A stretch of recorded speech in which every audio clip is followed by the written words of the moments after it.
Hello, my name is James Pope. I'm a science manager at the Met Office here in the UK and a member of Fresh Eyes on CMIP. I'm a co-lead of the entry-level documentation project with Lean and Control. And I'm here today to deliver a selection of slides as part of a course we run here at the Met Office called Powerful Presentations. So today is Powerful Presentations for Fresh Eyes, and I'm focusing on a section called Powerful Messages. How do you get your audience to go away with the message you want them to know about? Any good presentation is focused on the communication triangle.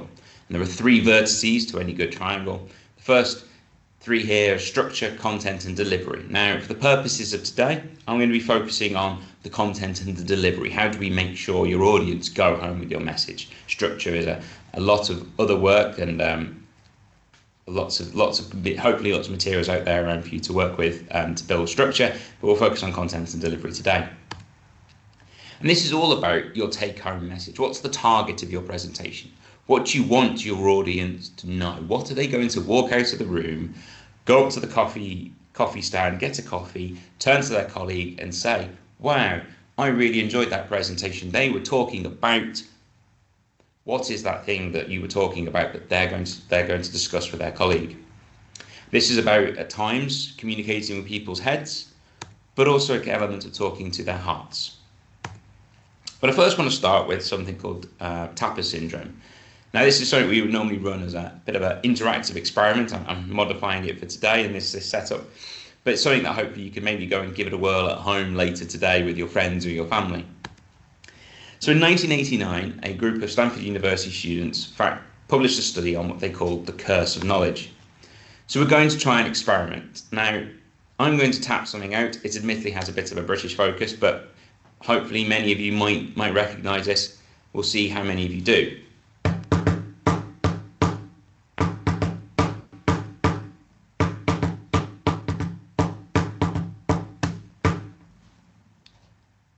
So I just tapped out a very common tune. I would hope that many of the Brits in the audience recognised it. However, from my own experience of running this course, because I have this knowledge, I know what I'm tapping it out. I'm singing it along in my head. I have to pull a funny face on my face so I don't sing it out loud. It's that common. It's so easy. It's dead obvious.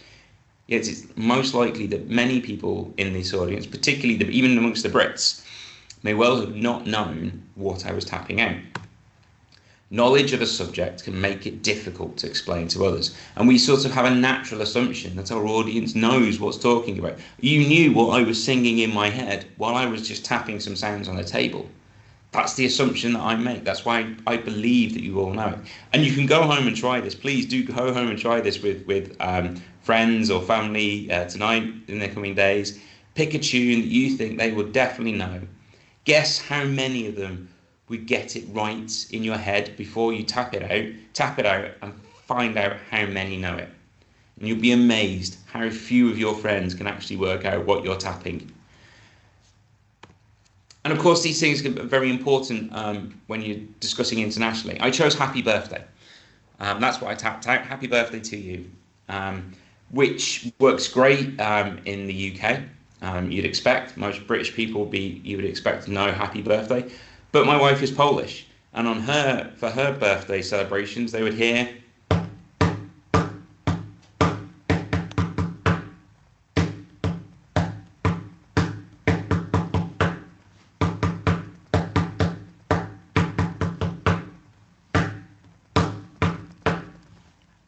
and that is Stolat.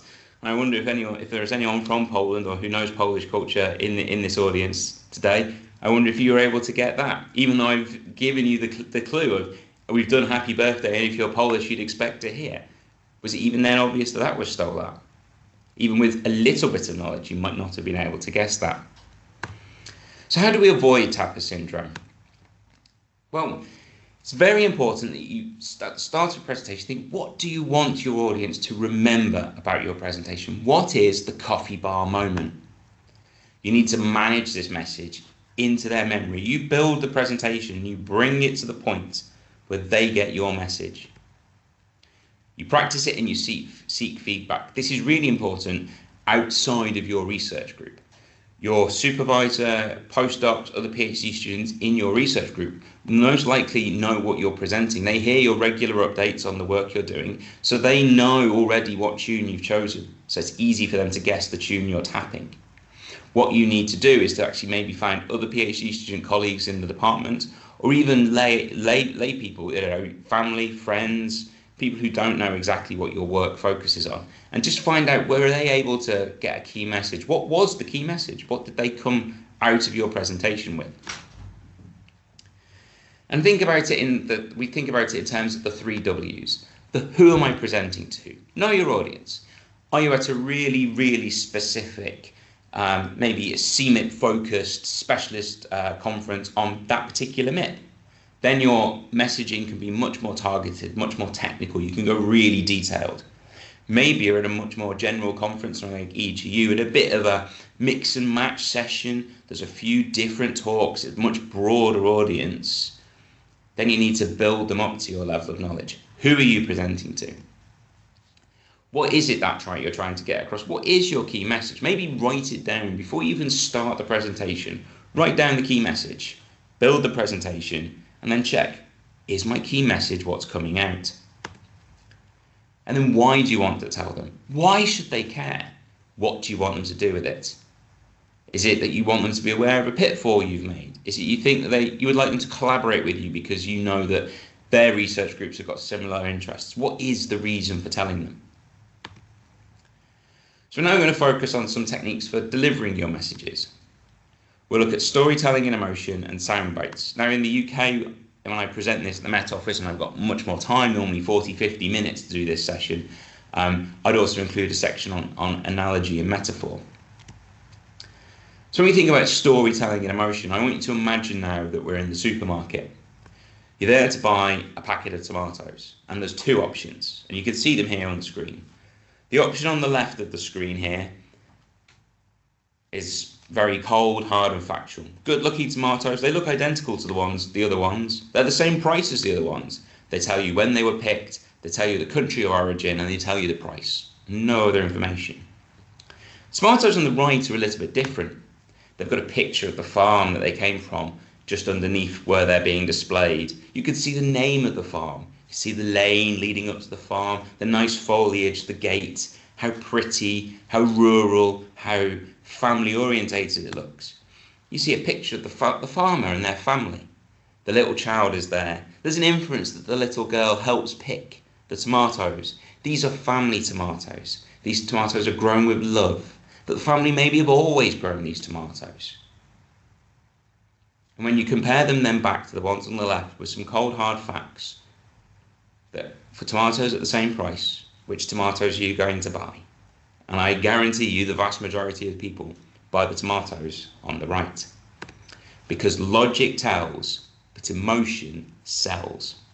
And you've got to think about this when you're trying to sell your key message. You have to have the logic, you have to have your facts, but you also have to bring in the emotion, the why should they care in what you do. The other element to this is around sound bites. So sound bites are a great way of designing key messages. Now repetition, triads or sets of 3, contrasts, and in a contrast to what I've just said about triads and sets of 3, I actually have a 4th one here which is about rhyming.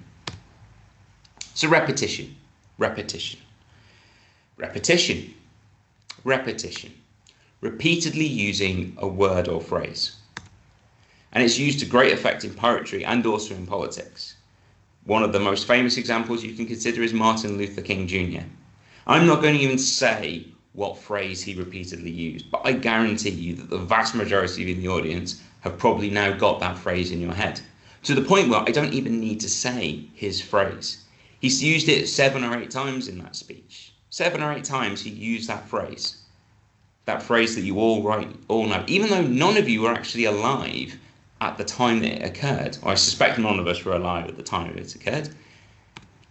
It's somewhat of a catchphrase, and whenever you hear his name, you think that phrase. Alternatively, we can use triads, these sets of 3 to make memories. And there are some great examples, I'm just going to use a few here, such as I came, I saw, I hope many of you are now thinking, I conquered. In an apology now to the French speakers in the audience for the fact that I am an awful at pronouncing French words, liberty, égalité, and I presume many of you, or a good chunk of you, are thinking fraternity. Friends, Romans, countrymen. Stop, look, and listen. A common health safety message here in the UK. And another one from UK Road Safety. Think once, think twice, think bike.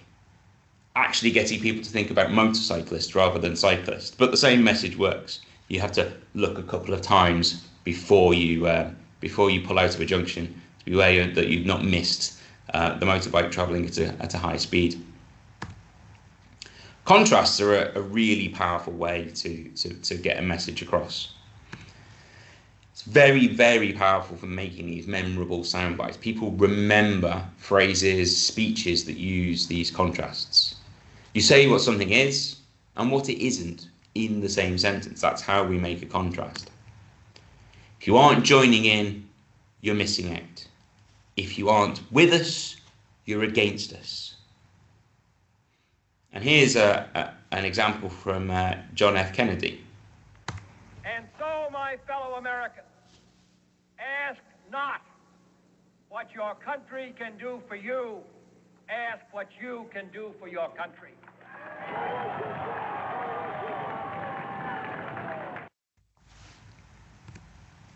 And that's a very famous speech. And I similarly could have chosen another similar one from John F. Kennedy, where he said, we choose to go to the moon not because it is easy, but because it is hard.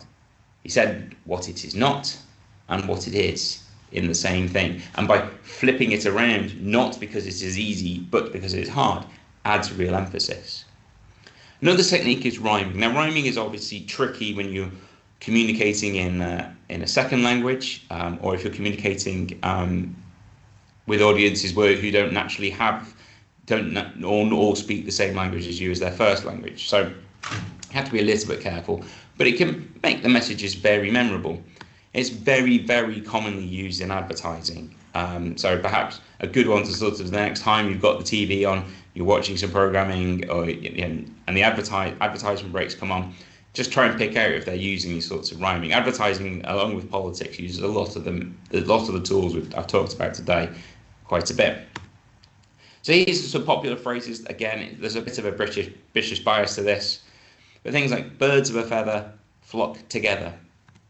An apple a day keeps the doctor away. If it's yellow, let it mellow. And you can use them together for best effect.